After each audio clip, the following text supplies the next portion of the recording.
Hi అండి, అందరికీ నమస్కారం. సింపుల్ వరల్డ్లోకి స్వాగతం. ఇది నా ఫస్ట్ వాయిస్ ఓవర్. నాకు కొంచెం నర్వస్గా ఉంది. ఇవాళ మనం సింపుల్గా మష్రూమ్ మసాలా కర్రీ ఎలా చేద్దామో చూద్దాము. ఒక ప్యాన్లో 2 స్పూన్స్ ఆయిల్ వేసుకోండి. ఒక పెద్ద ఆనియన్ చాప్ చేసి వేసుకోవాలి. ఆనియన్ మంచి రంగు వచ్చాక 1 స్పూన్ అల్లం వెల్లుల్లి పేస్ట్ వేసుకోవాలి. 1 స్పూన్ కారం, 1 స్పూన్ ధనియాల పౌడర్, కొద్దిగా పసుపు,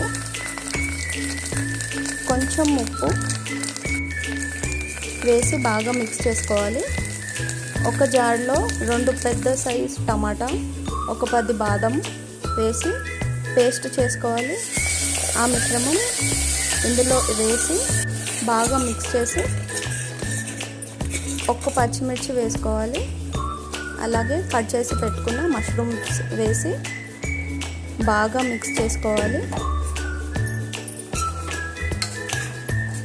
ఒక 5 నిమిషాల తర్వాత కొంచెం కొత్తిమీర పుదీనా వేసి కొంచెం గరం మసాలా పౌడర్ వేసి బాగా కలుపుకొని ఒక 10 మినిట్స్ సిమ్ మీద ఉడికించుకుంటే mushroom masala curry ready.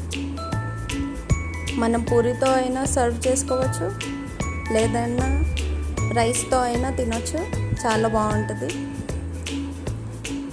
Simple వరల్డ్కి subscribe చేయండి, లైక్ చేయండి, నా వీడియోస్ చూడండి, నన్ను సపోర్ట్ చేయండి. Thank you. కర్రీ ఎలా వచ్చిందో కమెంట్ చేయండి. Thank you.